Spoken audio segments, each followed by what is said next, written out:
시간이 되어서 오늘 그 19번째 시간을 갖겠습니다. 그래서 오늘의 제목은 행복한 가정이라는 주제로 말씀을 나눠볼까 합니다. 주절은 창세기 2장 24절입니다. 이러므로 남자가 부모를 떠나 그의 아내와 합하여 둘이 한 몸을 이룰지로다. 아멘. 흔히 사람들이 옛 고사성어 이런 것 중에서 명언들이 있는데 가화만사성이라고 그러잖아요. 가정이 화목해야 모든 일을 형통하게 이룰 수 있다는 그런 뜻인데, 하물며 세상 사람들도 그렇게 얘기하는데, 우리가 그리스도 안에서 복음을 가진 자로서 한 가정을 이룬다고 했을 때에는 더더욱 세상 사람과는 틀리게 이 복음 가운데서 정말 형통한 가정생활, 부부생활, 또 자녀들을 양육하는 데 있어서 복음이 먼저 들어가고, 그 복음으로 인해서, 말씀으로 인해서 우리가 든든히 가정이 설 수 있게끔 우리가 최대한 노력을 해야 되겠죠. 하나님도 부부, 한 몸 내 가족이라고 하는데, 창세기 1장 27절에 보시면 하나님이 자기 형상, 곧 하나님의 형상대로 사람을 창조하시되 남자와 여자를 창조하시고. 아멘. 제일 우리가 중요하게 여겨야 되는 것은, 하나님이 말씀으로 모든 피조물을 창조하셨는데 유일하게 사람만 흙으로 먼저 아담을 빚으시고 코에 생명을 불어넣어서 우리 인간을 창조하셨습니다. 근데 중요한 것은 하나님의 형상대로 우리가 지음을 받은 바 되었다는 것이죠. 세상의 모든 동식물 모든 자연이 있지만은 하나님의 형상으로 빚어진 것은 우리 사람 외에는 없다는 것입니다. 예. 그래서 창조론이냐 진화론이냐 해서 많이들 싸우겠지만, 진화론이 지금 헛되다는 그런 증명들이 곳곳에서 나오고 있죠. 과학자들조차도 이제는 진화론을 부인하는 그런 시대가 됐습니다. 그 많은 원숭이들이 있는데 여지껏 사람으로 변한 원숭이는 한 마리도 없었다는 것이죠. 예. 그게 얼마나 황당된 일인지. 그런데 지금도 창조론을 반대하기 위해서 꿋꿋하게 이 진화론을 지금 밀어붙이고 있는 그런 상황인 것입니다. 아무튼 하나님이 이 남자와 여자를 창조하셔서 이 아담과 하와가 첫 부부가 되었다는 거예요. 네. 근데 이 부부가 처음에 됐을 때 정말 하나님의 뜻대로 잘 살았어야 되는데, 사단이 개입함으로써 하나님을 떠나게 되는 결정적인 그런 실수를 범하게 되는 것이죠. 창세기 2장 24절에 여호와 하나님이 아담에게서 취하신 그 갈빗대로 여자를 만드시고 그를 아담에게로 이끌어오시니 아담이 이르되 이는 내 뼈 중에 뼈요 살 중에 살이라. 이것을 남자에게서 취하였은즉 여자라 부르리라 하니라. 아멘. 그래서 하나님이 아담이 독처하는 것을 보고 옳지 않다고 여겨서 돕는 배필, 이 여자를 또 창조하셨는데, 또 남자의 갈빗대를 취해서 또 이브 하와를 빚으신 거죠. 예. 또 마태복음 19장 4절 6절에 예수께서 대답해 이르시되 사람을 지으시니가 본래 그들을 남자와 여자로 지으시고 말씀하시기를 그러므로 사람이 그 부분을 떠나서 아내에게 합하여 그 둘이 한 몸이 될지니라 하신 것을 읽지 못하였느냐. 그런즉 이제 둘이 아니요 한 몸이니 그러므로 하나님이 짝지어 주신 것을 사람이 나누지 못할지니라 하시니. 아멘. 그래서 이 부부의 그 결합이라는 것은, 남자 여자가 부부로 연합됐다는 것은 굉장히 큰 하나님의 계획이 그 가운데 있다는 것입니다. 근데 그렇지 못한 경우가 생기는 것은 뭐냐면, 복음 가운데서 바로 서 있지 못하기 때문에 이 하나님의 원래 계획이 성취되지 못하는 것이죠. 네. 그 많은 안타까운 경우들이 생긴다는 것입니다. 살면서. 이 복음을 떠나서는 이 부부 가운데 복음이 없다면은, 하나님의 생명이 그 가운데 거하지 아니하고 하나님의 말씀이 그 가운데 운행하지 않는다면은 결과적으로는 삐그덕될 수밖에 없는 것이에요. 네. 왜냐하면은 하나님이 말씀이 없는 곳에는 뭐가 생겨요? 다툼이 생긴다고요. 사단이 개입을 하기 시작한다는 거죠. 그 연합된 것을 무너뜨리려는 것은 사단의 계획이라고요. 네. 사단이 얼마나 사람들을 싫어하는 것이라는 것은 성경에도 나와 있지만은, 결국 우리를 마지막에는 멸망시키기 위해서 사단은 온갖 방법을 다 동원하고 있다는 것이에요. 그 중에 특히 하나님의 형상을 닮은 사람들을 타락시키기 위해서 사단은 지금도 우는 사자와 같이 두루 찾아 헤매고 있다는 거죠. 얼마나 믿겠어요. 하나님의 자리를 대신하기 위해서 반란을 일으킨 사단인데 이 지구상에 쫓겨내려와서 공중권세 잡고 있는 가운데서 보니 온 땅에 하나님을 닮은 형상을 가진 사람들이 지금 바글바글 되고 있다는 거예요.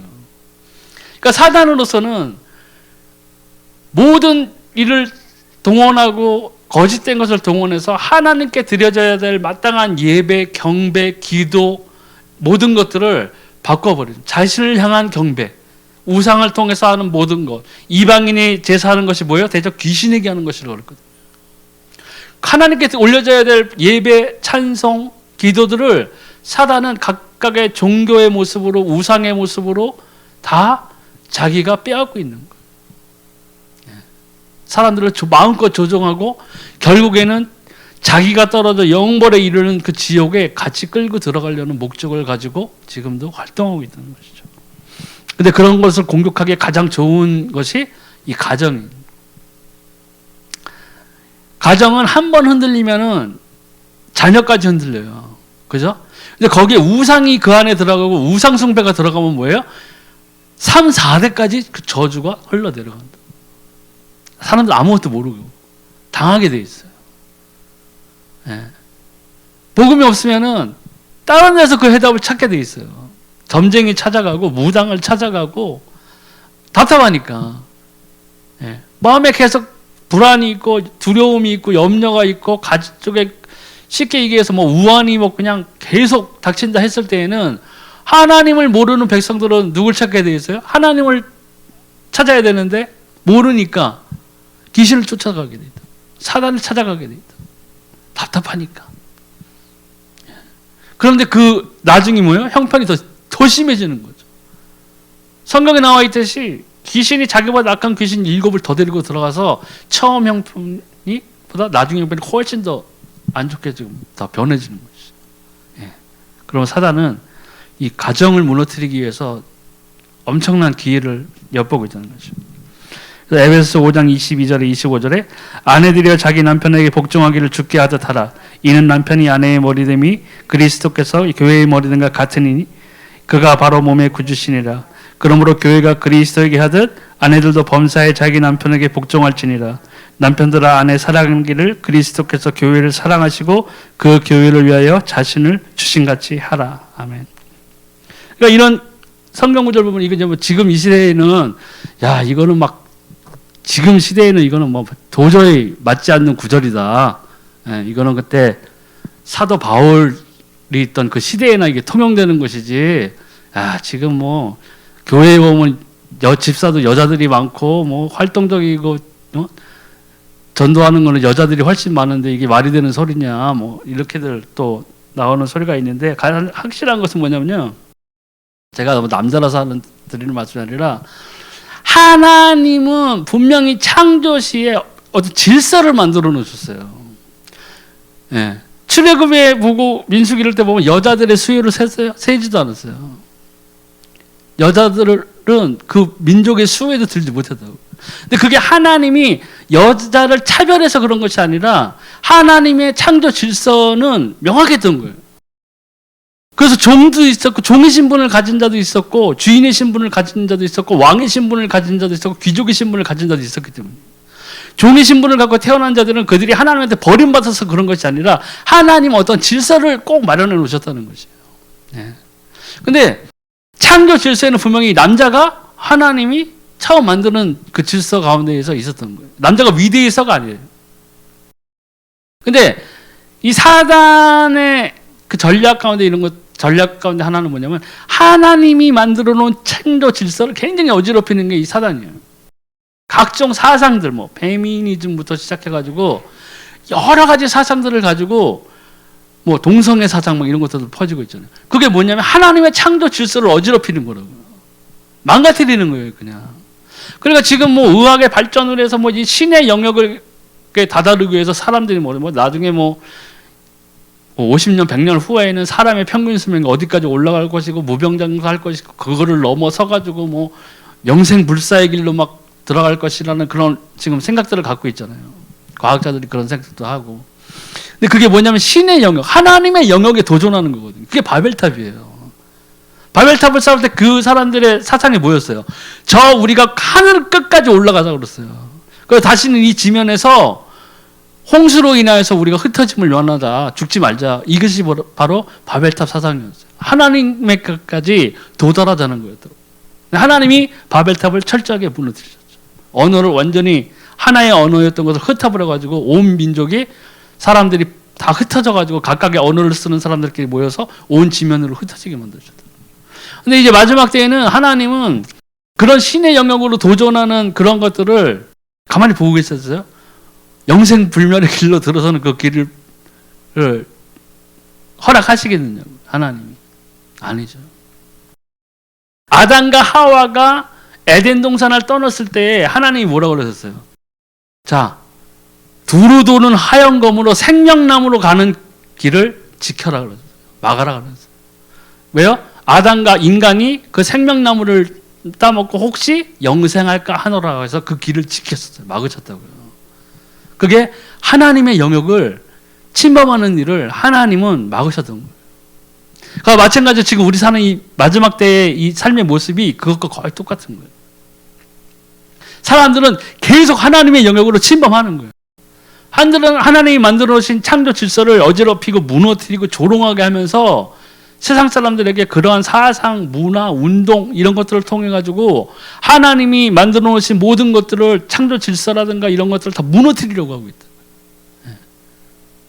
그 가운데는 가정, 개인사들도 다 하나님을 기반으로 하는 것들에서 다 떨어져 나가게끔 사단은 지금도 줄기차게 조종하고 있는 거예요. 여기서 나와 있듯이 하나님은 이 질서를 만들어줘요. 그렇다고 남자한테 여자 부인을 맨날 두들겨 패고 종처럼 부리고 학대하고 하는 것이 아니에요. 분명히 나와 있잖아요, 여기에.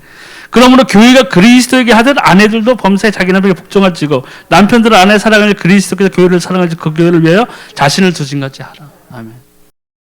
이 사랑이 제가 말씀드린 이 사랑은 희생이 따라야 돼요. 사랑이 희생이 없는 사랑은 육체적인 사랑일 뿐이에요. 그 지금 너무나 많은 사람들이 결혼을 해서 무너지고 막 이러죠. 더 특히 이 시대는. 왜냐하면 조건을 보고 결혼하는 경우가 너무나 많기 때문에. 희생이 없다고요. 조건만 보고 결혼하면 그 조건이 사라지면 그냥 무너지는 거예요. 그 사람과 함께할 이유를 단 1도 찾을 수가 없다는 거예요. 그 다른 조건에 맞는 사람을 찾아 또 떠나니까 있어요. 그게 왜 그러냐? 뭐예요? 희생이 없는 사랑이기 때문에. 근데 성경에서 말하고 있는 사랑은 다 희생이에요. 하나님이 세상을 이처럼 사랑하사 독생자를 주셨다고 그랬잖아요. 그 사랑이 뭐예요? 희생이라고. 부모가 자녀를 사랑하는 것이 뭐예요? 희생이에요. 부모의 사랑이 자식에게 미치고 부모가 그렇게 자식들을 잘 양육하고 잘 되길 바라면서 하는 일들 가운데가 그게 그냥 그 마음만 있는 것이 아니라 자신의 모든 것을 내던져서 자식들을 위해서 희생하고 있다. 그걸로 그 사랑을 증명하고 있다는 것이죠. 근데 우리가 하나님을 사랑한다고 한다면요, 고백한다고 그게 하나님 단순히 사랑이요가 아니라 그 가운데에는 내 희생이 따라야 돼요. 예배가 희생이잖아요. 네. 우리 희생해야 돼요. 우리가 뭘 희생합니까? 우리의 처음에 이 예배를 올 때 우리의 시간을 희생하는 거예요. 우리의 헌물을 드릴 때 나의 재물을 희생하는 거라고요. 네. 우리는 모든 하나님의 일을 헌신하는 가운데에서 우리는 내가 알게 모르게 나의 것을 희생시키면서 하나님 앞에 드리는 거예요. 근데 예배에 참석 안 하고 하나님을 위해서 아무것도 안 하면서 내가 사랑한다 그러면요, 그건 거짓말이 되는 거예요. 왜요? 희생하는 게 아무것도 없잖아요. 그건 마치 구약시대에 재물 없이 나와서 번제 드리는 거와 똑같은 거예요. 불만 피우는 거와 똑같은 거예요. 그걸 받으시겠냐고요, 하나님. 네. 우리가 하나님이 우리에게 주신 말씀하시는 이 사랑은 희생이 분명히 따라야 돼요. 그 희생이 있어야 부부간에도 서로 어려운 지경에 있을 때에도 복음 가운데서 다시 회복할 수 있고 다시 일어날 힘을 찾게 되는 거예요. 그러니까 불신자와 한 멍에를 지지 말라고 했잖아요. 예? 이스라엘의 멍에는 소 2마리가 같이 끌고 나가는 건데, 예전에 보면은 막 불신자랑 그냥 결혼한 그 우리 어머니 세대들 그러면 그럼 내가 전도할 거야. 나 40년 동안 두들겨 맞네. 교회 나간다고. 금요 차려 와서는 막 엉엉 울면서 기도해요. 주여 이 환난 가운데서 나를 구하옵시고. 그래서 애초에 뭐예요? 같은 멍에를 졌잖아요, 자기가. 예. 그 첫 번째가 그게 잘못인 거죠.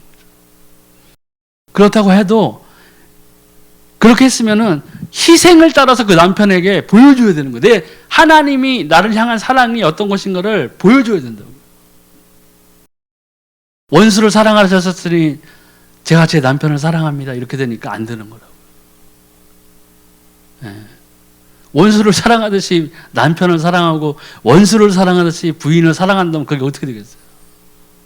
말이 안 되는 거죠. 희생이 따라야 돼요. 네.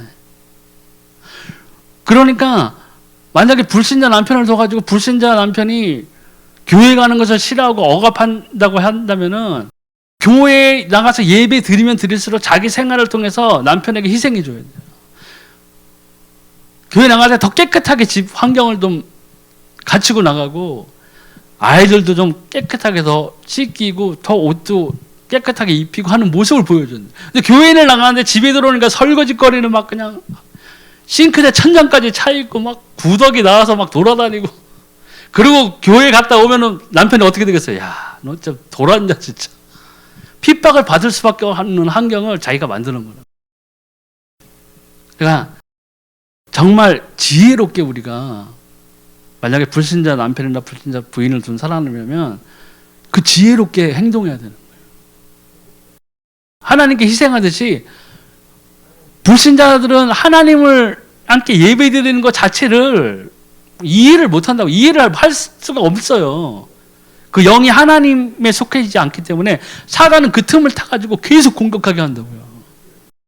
그러니까 지혜롭게 그것을 이기려면은 하나님 앞에서 기도하면서 더 희생하고 그 사랑을 보여주는 그런 것들로 우리가 이겨나가야 된다는 것이죠. 그래서 이제 둘이 결합해서 이제 자녀가 나오죠. 출애굽기 20장 12절에 내 부모를 공경하라. 그리하면 내 하나님 여호와가 내게 준 땅에서 내 생명이 길리라. 아멘. 그래서 하나님의 자녀들이 우리가 되었다면은 우리의 자녀들에게도 이 하나님을 전해줘야 돼요. 예. 그렇게 되면 자연이 뭐예요? 부모를 공경할 수밖에 없어요. 예. 저도 부모를 원망했었어요. 특히 아버지에 대한 그런 깊은 갈등이 나를 굉장히 괴롭게 했다고요. 예수님을 만나기 전까지. 정말로. 정말 막 보면은 막 그냥 싸움밖에 안 하고 막 집에 들어가기도 싫고 꼴도 보기 싫고 막 그런 큰 갈등 가운데서 제가 지냈었어요. 근데 뭐예요? 예수님을 만나보고 나니까 이제 아버지의 처지를 이해하게 된 거예요. 그 영적 배경을 알게 된 거예요. 왜요? 하나님의 사람이 아니었기 때문에, 하나님의 자녀가 아니었기 때문에 그렇게 방황하고 했던 그 세월들이 그 영이 공중권세 잡은 사단에게 잡혀 있었기 때문에 올바른 그 역할을 하지 못했던 거예요. 선한 영향력을 우리 가정의 자녀들에게 끼치지 못했던 거죠. 근데 우리는 지금 여기 모인 우리들은 하나님의 자녀고 그 자녀들을 지금 또 믿음으로 복음으로 양육하기 위해서 최선을 다하고 있죠. 그런 것이 이제 하나님의 뜻이라는 것이죠. 죄와 저주가 우상 숭배를 통해서 3, 4대까지 펼쳐진다면 하나님은 뭐라고 했어요? 하나님의 뜻대로 행하고 순종하는 자들에게 그 복을 뭐예요? 1000대까지 미치겠다고 하셨어요. 이 복음으로 우리가 자녀, 부모 이 역할을 하고 남편, 아내의 역할을 한다는 것들은 굉장히 중요한 일을 우리가 하고 있다는 것을 명심해야 돼요. 그래서 에베소 6장 1절 4절에 자녀들아 주 안에서 너희 부모에게 순종하라. 이것이 옳으니라.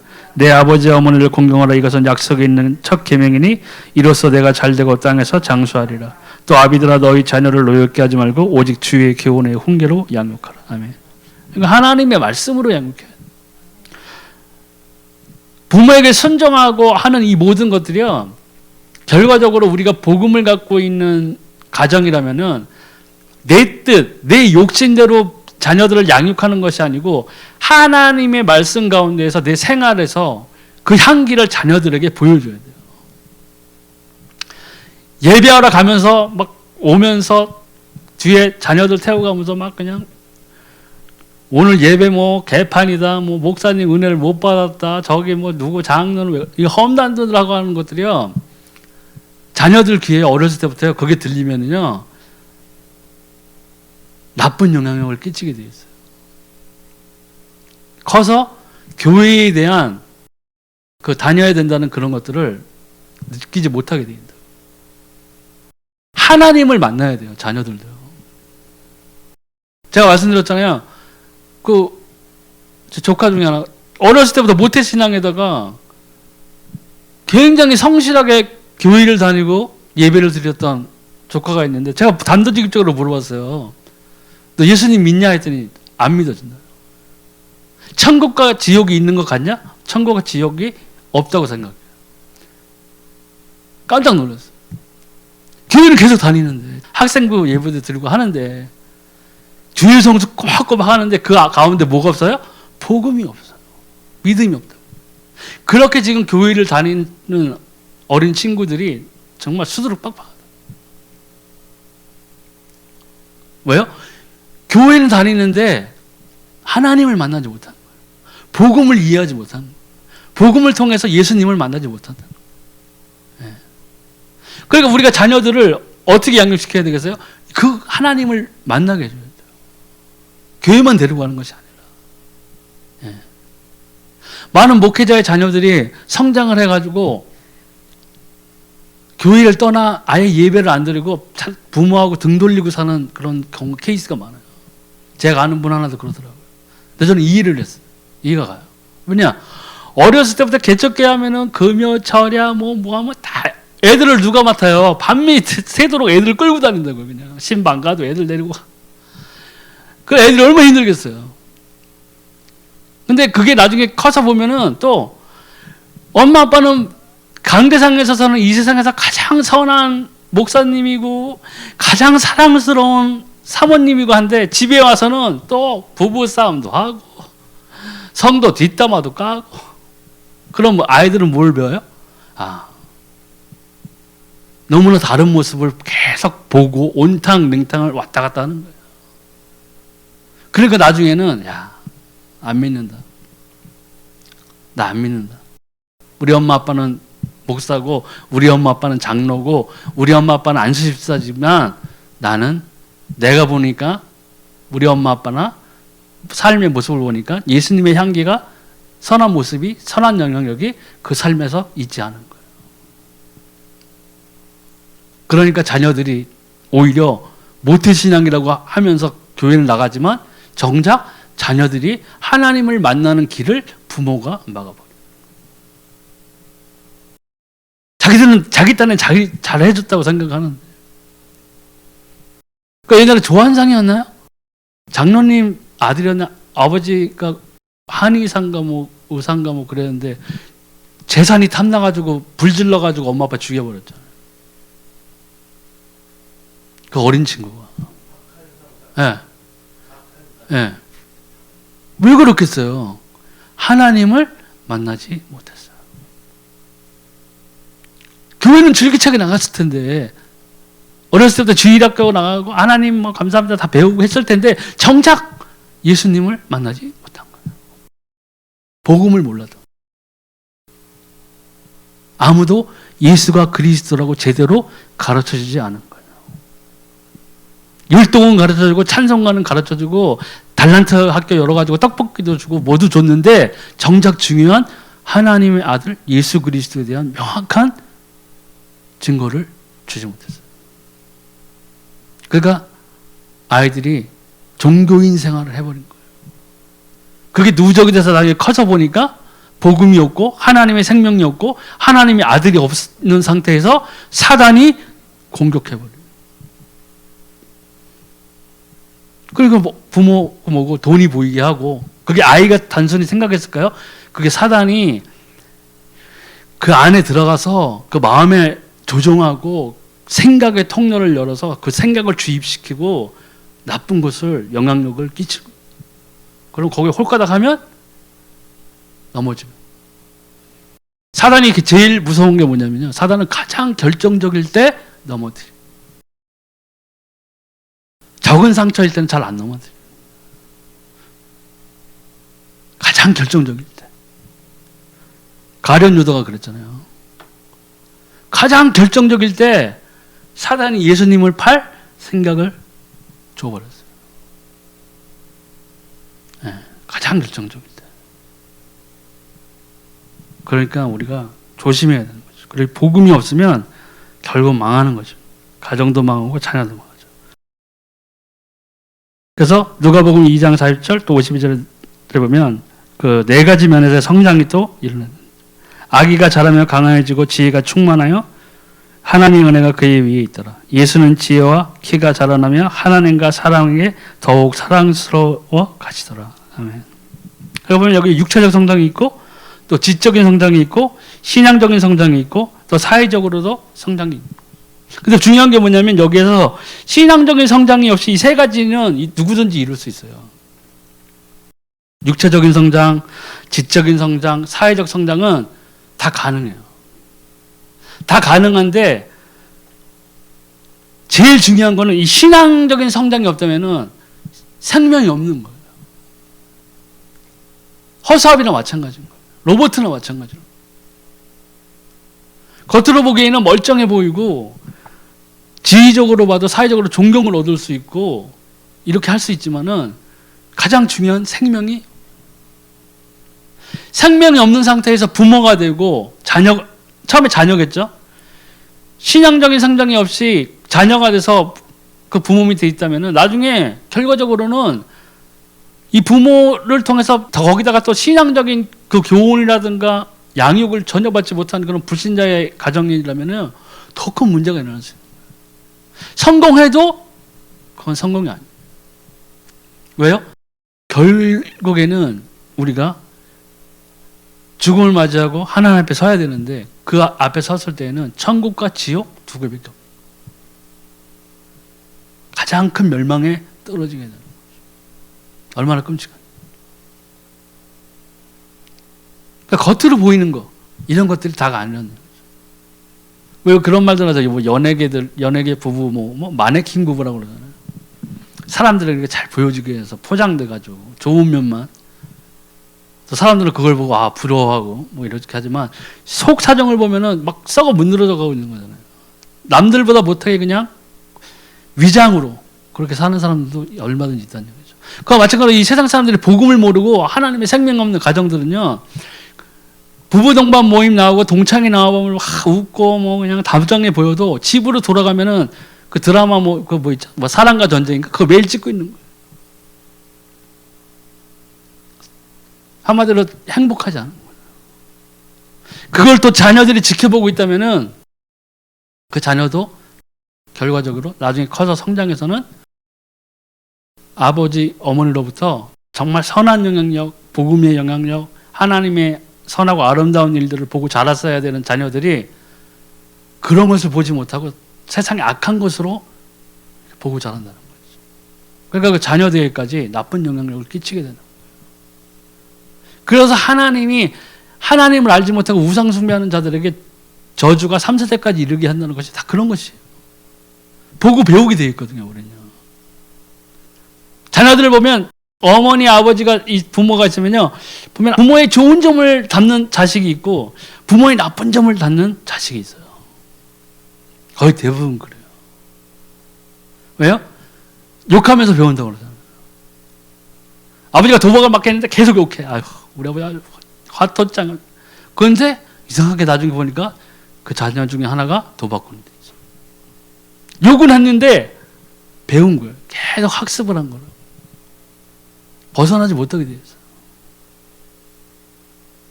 그게 사단이 만들어낸 굴레이기 때문에. 그리고 하나님이 분명히 말씀해요. 하나님을 반대하고 하나님의 생명이 없는 자들은, 우상 숭배하는 자들은 그 죄와 저주 가운데서 3, 4대까지 내려가게끔 하나님이 만들어 놓으신 거예요. 벗어날 수가 없어요. 벗어나는 방법 하나요? 예수 그리스도를 통해서 생명을 얻어요. 빠져나와야 된다. 그것이 이 가정에서 먼저 시작돼야 됩니다. 가정이 가장 기초이기 때문에. 또 이 가정전도 축복된 가정의 요건이 있습니다. 잠언 15장 16에서 17절 고난받는 자는 그날에다 험악하나 마음이 즐거운 자는 항상 잔치하느니라. 가산이 적어도 여호와를 경외하는 것이 크게 부하고 번뇌하는 것보다 나으니라. 채소를 먹으며 서로 사랑하는 것이 살찐 소를 먹으며 서로 미워하는 것보다 나으니라. 아멘. 하나님을 경외해야 돼. 또 거기에서 서로 사랑해야 돼. 서로 간에 격려해주고 희생하고 또 서로를 존중해주는 그런 마음이 있어야 된다는 거지. 이런 것들이 하나님으로부터 오는 선한 것들이거든요. 그 하나님이 온 가정을 구원받기를 원하십니다. 사도행전 16장 31절에 이르되 주 예수를 믿어라. 그리하면 너와 네 집이 구원을 받으리라 하고. 아멘. 근데 한 사람만 믿어서 자동적으로 다 구원을 받는 게 아니잖아요. 내가 먼저 믿었다면 내가 내 가정에 선한 영향력을 끼쳐야 돼요. 내가 가진 하나님의 생명을 내 다른 가족 구성원들에게 전하기 위해서 내가 더 희생하고 더 낮아지고 내가 더 겸손하고 내가 포용할 줄 알고 해야 된다. 그래야 뭔가 달라졌다는 걸 보여줘야 될 거 아니에요. 인정을 받아야 되잖아요. 가족들한테서. 예수를 믿었는데 똑같이 악하고 나쁜 짓 하고 욕심 많고 욕하고 가족들한테 있는 거 다 빼앗으려고 한다면 그걸 누가 인정해 주겠어요? 달라져야 된다는 거죠. 또 창세기 7장 1절에서 13절을 보니까 여호와께서 노아에게 이르시되 너와 내 온 집은 방주로 들어가라. 이 세대에서 내가 내 말에 의로움을 내가 보았음이니라. 곧 그날에 노아와 그의 아들 셋, 함, 아벳과 노아의 아내와 세 며느리가 다 방주로 들어갔고. 아멘.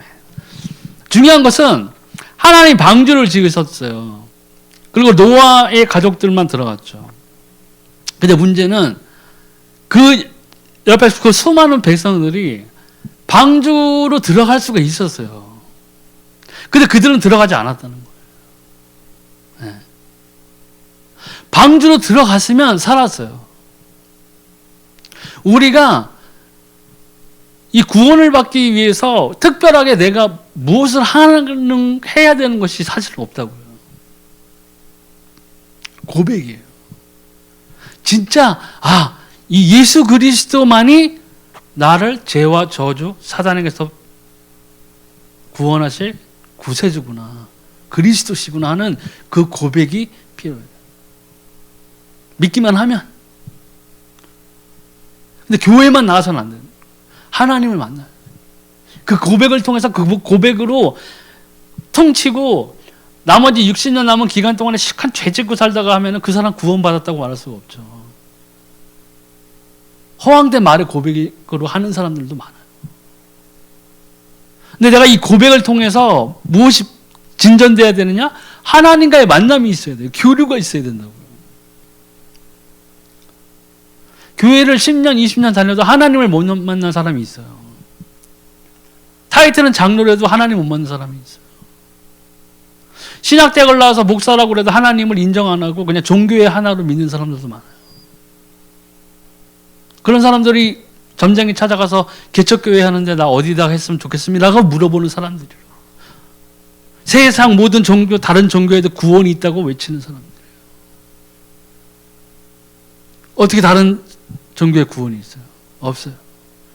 성경에 분명히 나와 있잖아요. 천하인간의 구원을 받을 만한 다른 이름을 우리에게 주신 적이 없습니다.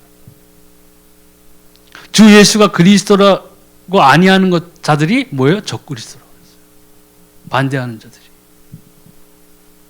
그 하나의 진리인데 그것을 그 하나의 진리를 지켜야 되는데 그 하나의 진리를 오염시키고 멸시한다고.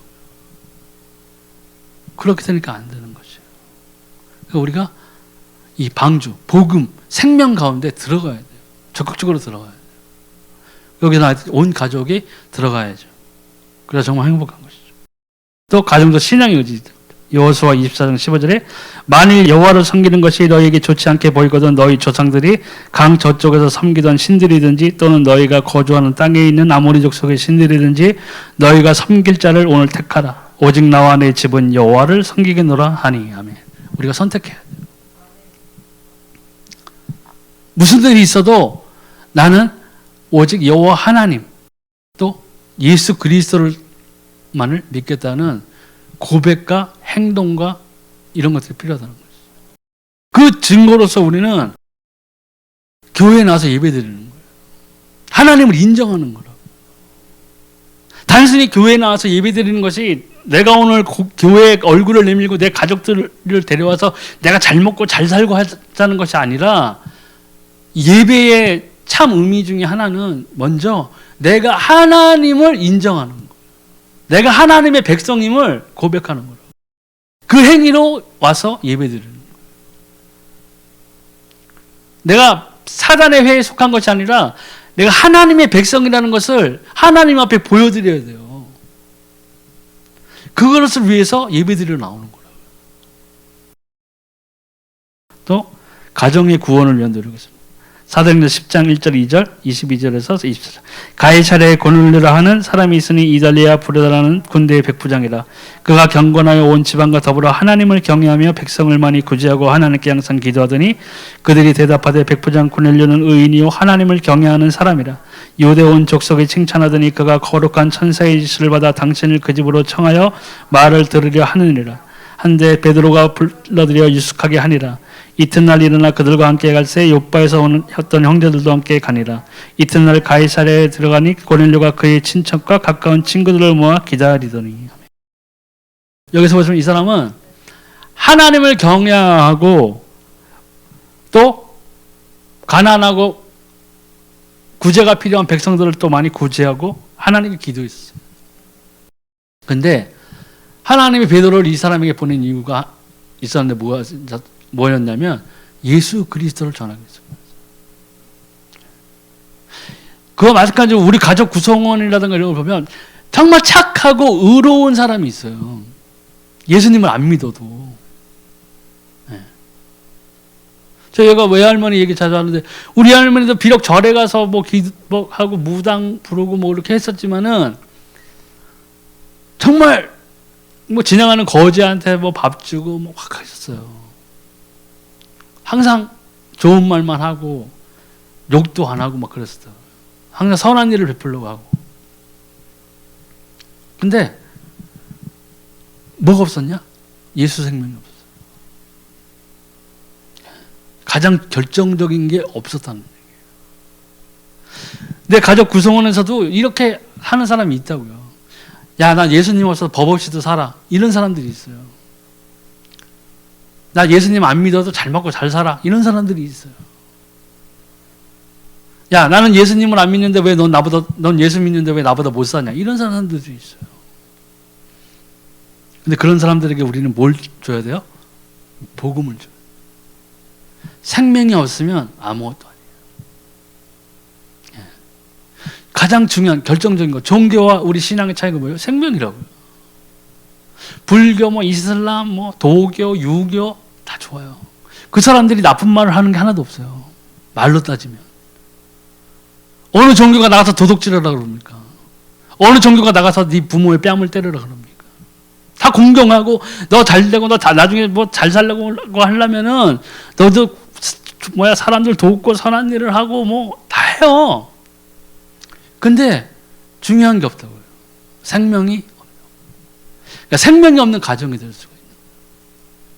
근데 문제가 내가 안 믿고 내가만 해서 내가만 망하는 게 아니라 그게 내가 부한 데다가 사회적 지위도 있는 데다가 내가 세상에 부러울 것이 없이 살고 내가 예수를 믿어야 될 이유를 하나도 발견하지 못하고 사는 그런 사람들이 3, 4대에 이르러까지 복음이 들어가지 않으면 그 집안은 계속 속을 들여다봐요. 계속 지옥 갈 거 아닙니까? 믿음의 결국은 영혼 구원인데. 사람들이 그걸 심각하게 생각하지 않죠. 눈에 보이는 게 지금 이 세상이 더 좋으니까. 천국을 생각하지 않아요. 기독교가 개독교가 된 이유가 그거예요. 천국이 없는 것처럼 이 세상에서 다 누리라고 하는 그런 사람들이 너무나 많다는 거예요. 우리 보화를 저 천국에서 하늘나라에 쌓아놓으라고 그래요. 반대되는 모습으로 살기 때문에. 생명은 있는데 생명 없는 사람처럼 그걸 욕심으로 발휘하고 하는 그런 사람들이기 때문에. 부모가 그런 모습을 보인다면 자녀들에게 그게 선한 영향력을 끼치는 게 아니라 잘못된 것을 보여주게 됩니다. 자녀들도 나중에 똑같이 그렇게 되어요. 불행은 예수를 믿으면서도 불행해지는 결과예요. 그렇게 되면 사단의 통로가 고속도로처럼 열렸다는 거예요. 얼마든지 사단이 상행선, 하행선을 넘나들면서 계속 공격하게 수 있어요. 믿으면서도 고통스러운. 교회는 나왔는데 종교적으로 믿고 있다면 진짜 불행한 거예요. 예수님을 하나의 구세주로 보는 것이 아니고 나를 위한 부족처럼 여기고 나를 무조건 잘 살게 해주고 나 건강하게 해주고 내 가족들의 번성만을 위해서 예수님을 바라보고 하고 있다면 큰 오산을 하고 어떤 구원과 상관없는 사람입니다. 제일 불행한 거죠. 교회에 나와서 예배드리고 자기는 나름대로 최선을 다했는데 하나님 앞에 섰을 때는 하나님 내가 널 도우는지 모르겠다고 하면 어떻게 할 거예요? 그때 가서.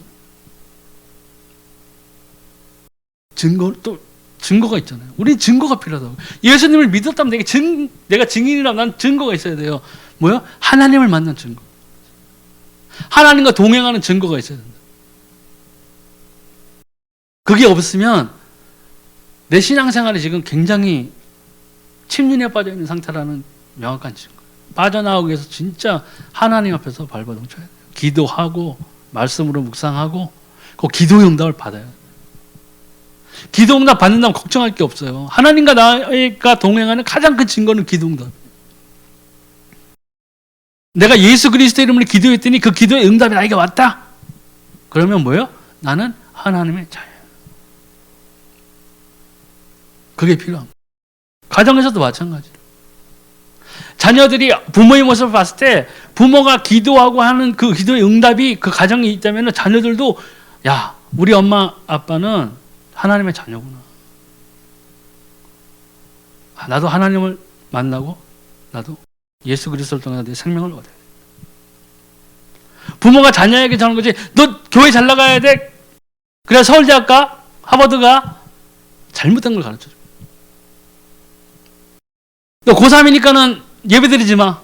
대학 들어간 다음에 예배드려. 그게 맞는 거예요? 근데 사람들은 그렇게 생각하잖아요. 그런 모습을 보고 자녀들이 자라면요, 하나님과 점점 멀어지게끔 만들어요. 엄마 아빠를 보고 배우는 거거든요. 교회 나가서는 막 거룩하고 사람들에게 잘하고 세상에 없는 천사 같은데 집에만 오면은 확 돌변. 오늘 전사사님이 성경책 읽으라고 그래도 야 시끄러. 무슨 고3이 무슨 성경책이야. 수학책 읽어. 이렇게 돼버려요. 잘못 가르쳐. 사람들이 우리 특히 한국 사람들은 그런 거예요. 뭐 하면 내가 하나님 나에게 무엇을 주시면 이 세상에서 가장 11조를 많이 듣는 사람이라도 아마 대한민국에 있는 성도들이 제일 많이 기도하는 제목 중에 하나가 그럴 거예요.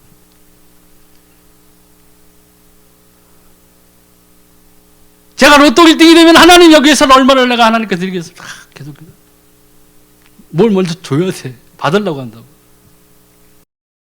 근데 하나님의 법은 뭐예요? 하나님의 따르던 사람들은 뭐냐면 순종이 먼저였어요.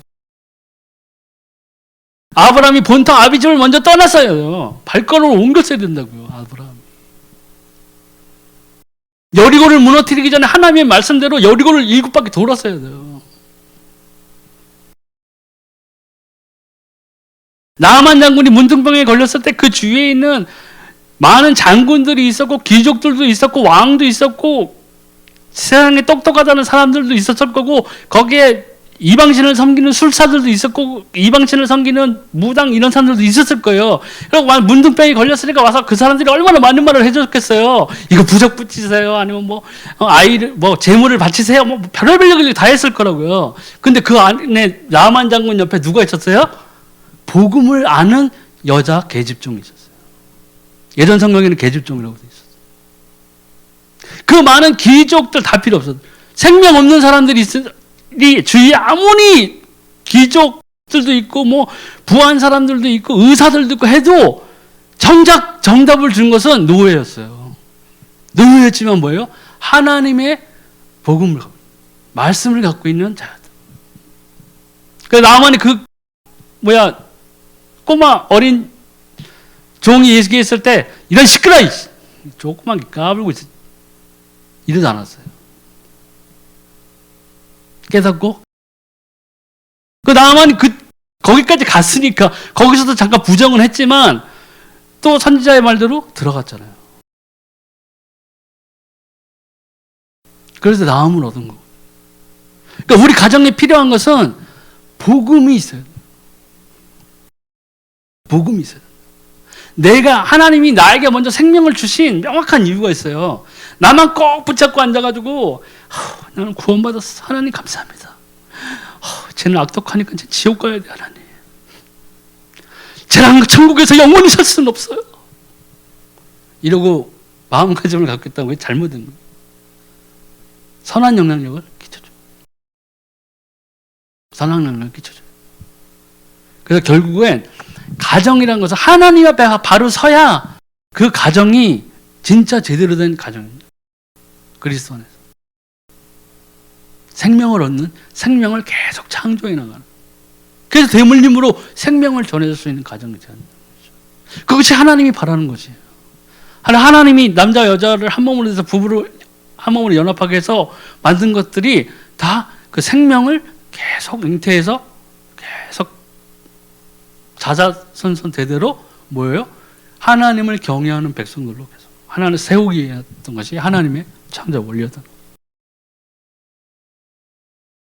또 사도행전 16장 13절 15절, 사도행전 16장 31장 34절을 보니까 안식일에 우리가 기도할 것일까요? 문 밖 강가에 나가 거기 앉아서 모인 여자들에게 말하는데 두아디라시에 있는 자색 감장사로서 하나님을 섬기는 류디아라는 한 여자가 말을 듣고 있을 때 주께서 그 마음을 열어 바울의 말을 따르게 하신지라.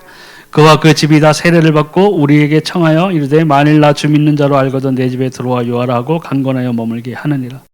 이르되 주 예수를 믿으라. 그리하면 너와 네 집이 구원을 받으리라 하고 주의 말씀을 그 사람과 그 집에 있는 모든 사람에게 전하더라.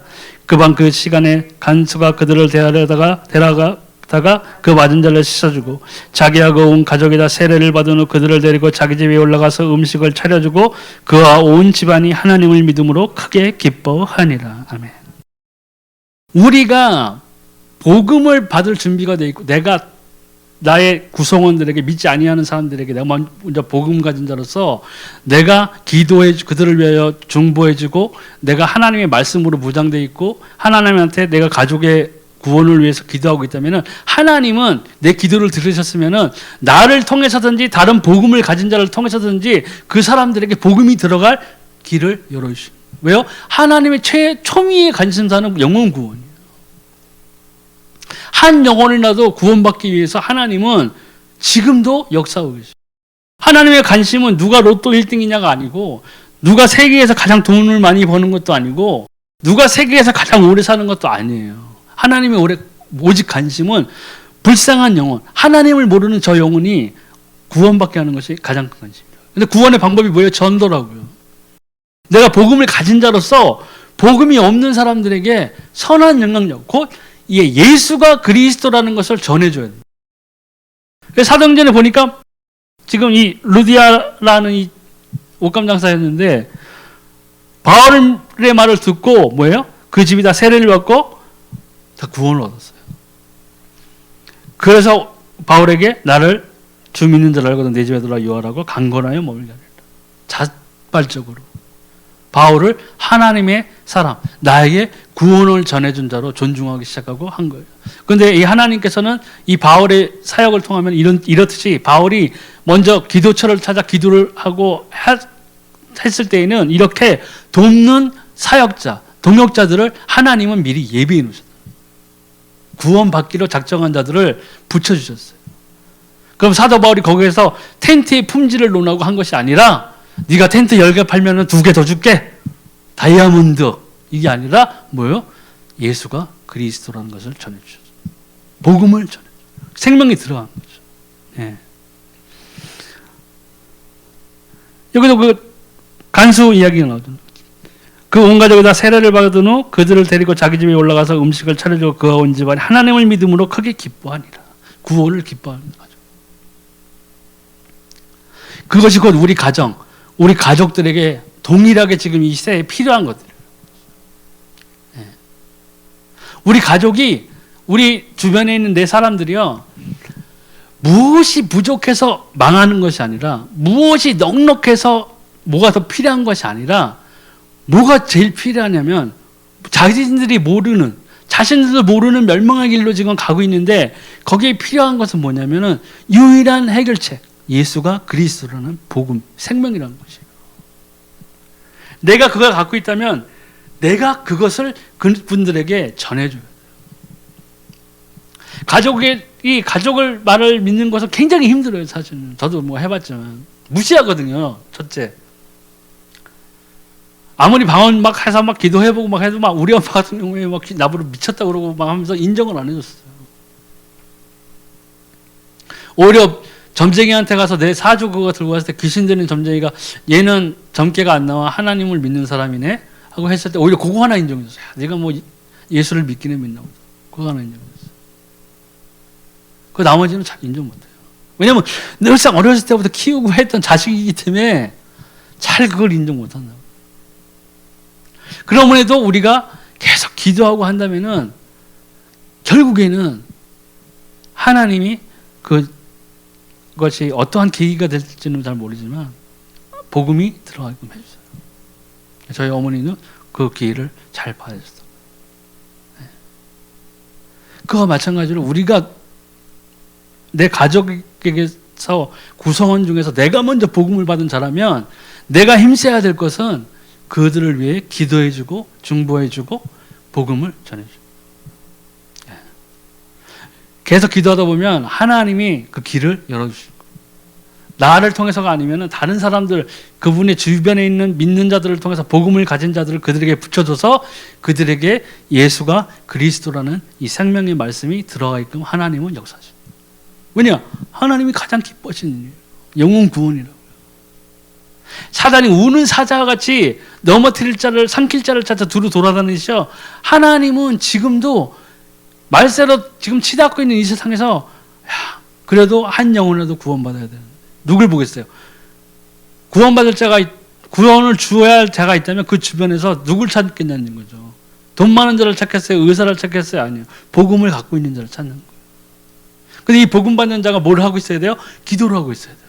하나님, 오늘도 내게 복음을 받을 만한 자를 보내주세요. 그럼 제가 그에게 하나님의 생명, 곧 예수가 그리스도인 이 복음을 전하겠습니다. 기도하는 자를 찾고 계신다. 그러니 기도, 또 우리가 그리스도의 선한 영향을 끼치기 위해서 우리가 갖고 있어야 될 그 생명을 전해줄 준비가 되어 있는 것이 가장 중요한 거죠. 또 하나님을 모시는 축복된 가정, 서로 사랑하며 행복한 가정을 이루도록 기도하며 힘쓰시고, 특히 아직까지 구원받지 못한 가족들의 명단을 적고 매일 이들을 위하여 기도하는 것들이 우리에게 필요합니다. 중보기도가 굉장히 중요해요. 하나님의 마음을 움직일 수 있는 여러 기도 중에 그들을 중보하는 기도. 그 중보기도가 왜 더 중요하냐? 그들 희생하는 거예요, 우리를.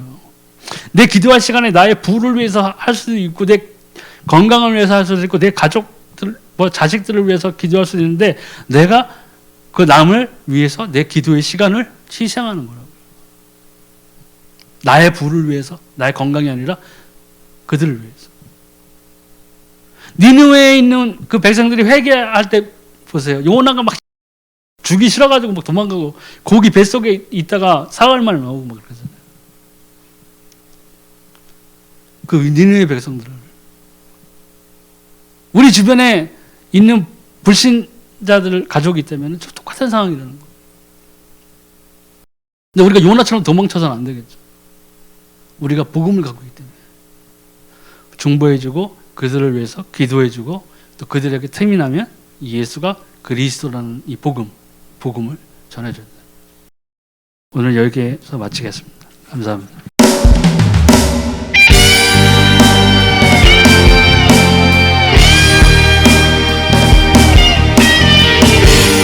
하고 강한 성령의 불이 한국과 전 세계에 임하여 지금 하나님의 군대를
주